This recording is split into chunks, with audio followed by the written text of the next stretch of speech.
გამარჯობათ მეგობრებო, ყველას მოკითხვა, ბედნიერება და კარგი განწყობა. ჩვენ ისევ გზაში ვართ.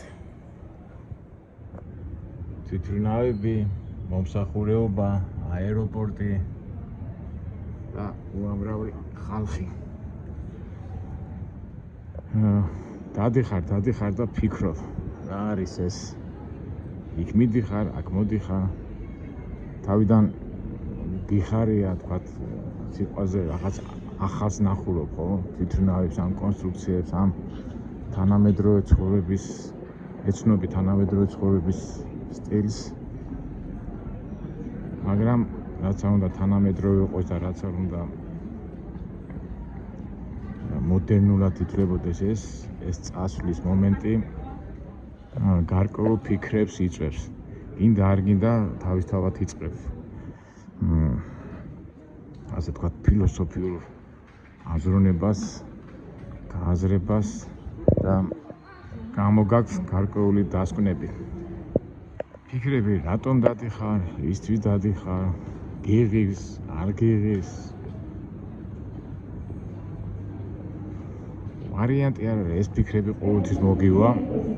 მახსოვს პირველად აეროპორტში რომ მოვხდი, სადღაც ვიყავი 8 თუ 9 წლის. კიევში მიფრინავდი, ბიძა ჩემი ცხოვრობდა კიევში და აი სულ საინტერესო იყო ხო ეს კონსტრუქციები, ეს თვითმფრინავები და ნუ საინტერესოა და მე უკვე რუსეთს რო გაცდი და საბჭოთა კავშირს რო გაცდი, მე უკვე რო დაიწყებს ადვოკაციაროს ეს ინტერესი მოდის და სულ როგორც პატარა ბავშვი გიხარია რაღაც ახალს რო აღმოაჩენ, ასეთ ჭკვიალა საინტერესო რაღაცებს რო ნახულობ, გიხარია და რაღაც აზარჩი ხარ რა პერიოდულად. მე უკვე ქვეყნებსაც რო ნახულობ, სხვადასხვა ქვეყნებს ადარებ ერთმანეთში და რაღაც პროცესში ხარ, პროცესში.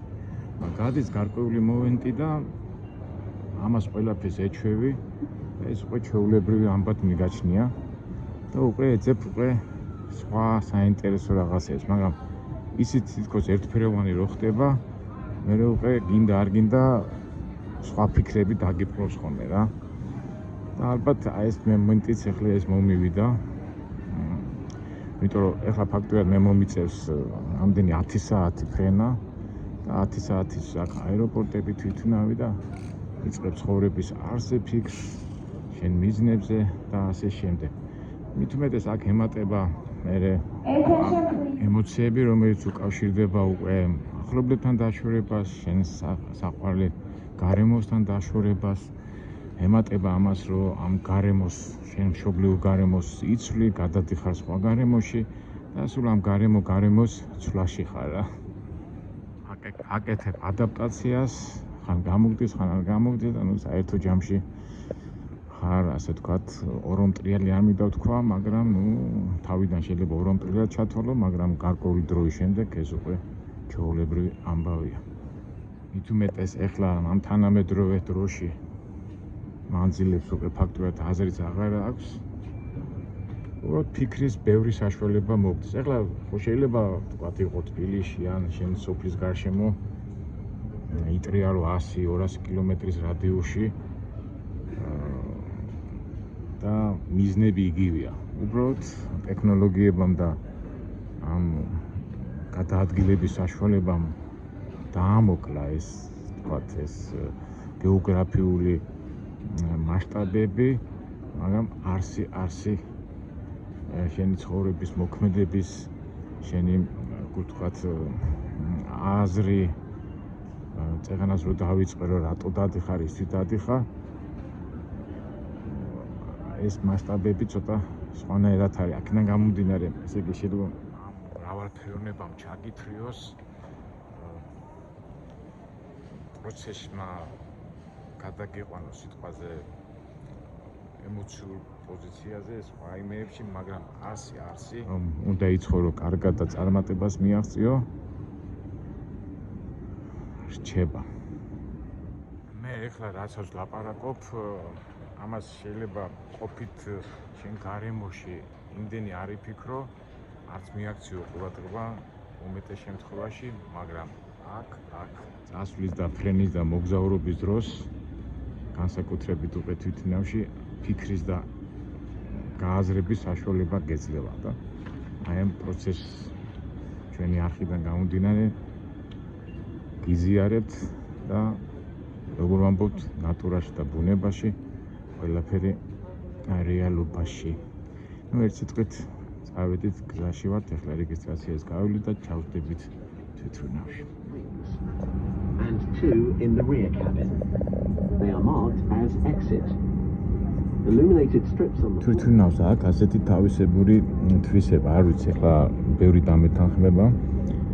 ხარ სამშობლოში, ხარ შენ გარემოში, ჯდები რაღაც გარემოში, თვითმფრინავში და რაღაცის მოლოდინში ხარ. მაგრამ შენი კავშირი სამშობლოსთან, მიწასთან, ქალაქთან ჯერ არ არის გაწყვეტილი. ეხლა მე წინასწარ ვამბობ, იმიტომ რომ შეიძლება მე ხმა იყოს და მე ვიყო რომ თვითმფრინავი აკრიფავს სიჩქარის რო აკრიფა და რო აიწევა ჰაერში, აი მაშინ უკვე გძნობ რომ რაღაცა გაწყდა კავშირი შენ მშობლიურ სამშობლოსთან. ვინაიდან ეს განსტილი გვაქვს, აი ამ მოლოდინში ხარ რა ვიცი, ალბათ ბევრი დამეთანხმება ამ შეგრძნებაში და ამ ველოდებით მაგ მომენტს. დავიძარით და ეხლა შენ ყარად აგზნობ შენ მიწაზე, ასე რომ ვთქვათ, ფეხი გიდგა შენ მიწაზე. ეს დაშორების მომენტი ჯერ ამას ვერ გზნობ. იმიტომ რომ მაინც ეხლა მიწაზე ხარ. რაღაც სიმბოლურია, ეგერ ბოლოში მთაზე ხედავთ არის შავნაბადას მონასტერი.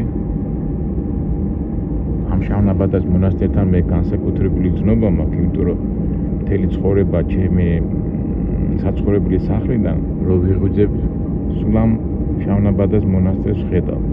აი აეროპორტიდანაც ჩანს. ესე იგი რამდენად მშობლიური და ჩემია ეს გარემო, წარმოიდგინეთ. ეწეღა რასაც ვამბობდი. შეგრძნება მშობლიურობის.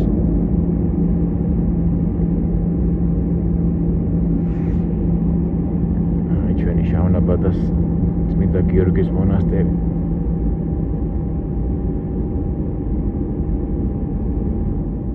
მოვედით ასაფრენ ზოლთან. მე მეგონა იქითკენ წავიდო და შემოტრია და ეთყობა ქარის მიმართულების გამო სხვა მიმართულებით წავიდა, ალბათ იმედია თბილისს ზემოდან გადავხედავთ. წინა ასაფრენი მომენტია განსაკუთრებით და მეც ფსიქოლოგიურად ვემზადებ. რა თქმა უნდა ფილტვას ვიძერ და დაიძრება. დაიძრა. ჯერ კიდევ ფესვები აქ არის. მიწაზე დგავართ, მიწაზე.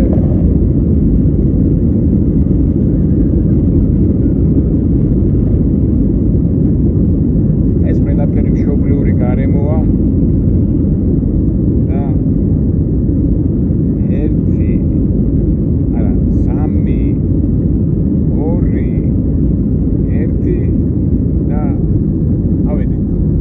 2 1 და ავედით. და რო იტყვიან მოვწყდით მშობლიურ მიწას. აი წეღარასაც ვამბობდი რომ შეგრძნება რომ აი თითქოს ფესვები მოგწვიტეს რა ესეთი შეგრძნება მაქვს. შენ სამშობლოს მოწყვა. მაგრამ ჯერ ეს შეგრძნება ბოლომდე არ ამაქვს, იმიტომ რომ მაინც საქართველოს ტერიტორიაზე ვართ. იმედია თვითმფრინავი მოტრიალდება და თბილისს ზემოდან გადავხედავთ. იმიტომ რომ ჩვენ დასავლეთისკენ უნდა წავიდეთ. აი ატრიალებს თვითმფრინავი. მაგრამ მაინც შენი გარემოა, ცა გრუბლები. ეს მიწა რომელიც შენია შენი. კარგია. ეს ისე ატრიალებს თვითმფრინავი რომ თბილისს გადავხედავთ ზემოდან. კი, ჩემი ვარაუდი გამართდა. ეს ქალაქი რუსთავია, ტყვარი. აი მშობლიური როგორ არის ხომ დედას ხო თავისი სუნი აქვს. აბსოლუტ თბილისს მარცხნიდან გადაუვარეთ თბილისს არ გამოჩნდება, მაგრამ ჩვენი შავნაბადა მაინც გამოჩნდება ზემოდან. მშობლიურ შეიძლება რომ მტკვარი ზემოთ ეს მიკროფონი ზის გამორთო კაცო ჩემი სათქმელი, აი თუ შავნაბადას გადავხედეთ, ეს მარაბდის ველი ჩანს, ეს ყველაფერი გახსენდება ისტორია, წარსული ამბები, მაგრამ სამწუხაროდ თბილისი მარჯვენა მხარეს არის და ისეთ მხარეს არის ჩვენ ვერ შევხედოთ არა უშუალოდ. რაღაცას მაინც შობლიოს ნახავ, თუმცა მგონი არა ეს მარნეულია. ეხლა წეღარ რო თქვი მიწას კი ავწდი, მაგრამ შენ ტერიტორიაზე რო დაფრინავ, ჯერ კიდევ არ არის დაკარგული ის კავშირი შენ მშობლიურ გარემოსთან. ეხლა ზემოდან უყურებ და იმდენად ვიცი ზეპირად სად რა არის. ეხლა ის კასპია, იქით დოესი, სოფლების მიხედვით ვიცი სად რა არის რა. და თვითონაც რო ჩამოვიდეს, ისი ჩამოვარდები შენ სამშობლოში რა. ეს ისე ვიხუმრე, მაგრამ რეალობაში მაინც შენ გარემოში ტრიალებ რა. მართალია ფეხი არ გიდგას, მაგრამ ზემოდან შენ გარემოში ხარ. ნუ ახლა ეს რომელი სოფელი ახლა არ ვიცი შენ რა გექ სასირეთი შეიძლება იყოს აქეთკენ. აქეთ აი ცოტა დიდი დასახლება ეს ალბათ უკვე გორია. სამწუხაროდ უკვე გრუბლებს ზემოთ მოვეკეცით. სავარაუდოდ მიახლოებით ქუთაისის ტერიტორიაზე ვართ სახაერომაში. და მე უკვე ჯერ კიდევ საქართველოს სურნელი მომყვება, სურნელი ქვეცნობიერად გრძნობ, რომ ჩემ სამშობლოს ზემოთა ვარ. მაგრამ გრუბლებს ზემოთ მოვეკეცით და გადავლახეთ უკვე საქართველოს ტერიტორია, საზღვარი და აქ უკვე ის კავშირი უკვე სამშობლოსთან დაიკარგა. ამ შემთხვევაში მე უკვე ვიცვლები და უკვე სხვა გარემოსთვის ვემზადები, ადაპტაცია უნდა გავაკეთო სხვა გარემოში და ასე შემდეგ. რომ ვიტყვიან მშობლიური დავტოვე და უკვე შენ სხვა ტერიტორიაზე და სხვა გარემოში უკვე შენი ქვეყნის წარმომადგენელი ხარ და უკვე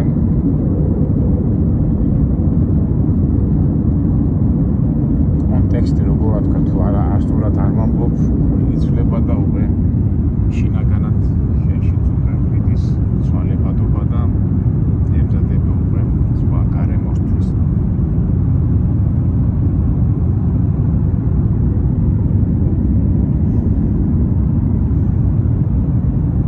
და ვინაიდან ეხლა ვენამდე ჩვენ 3 საათი უნდა ვიფრინოთ, უკვე ჩაკეტეს სისტემაში ხარ, ჩაკეტენ გარემოში და აქ უკვე იწყებ ფიქრებს და იმედია ჩვენი ფიქრები კარგ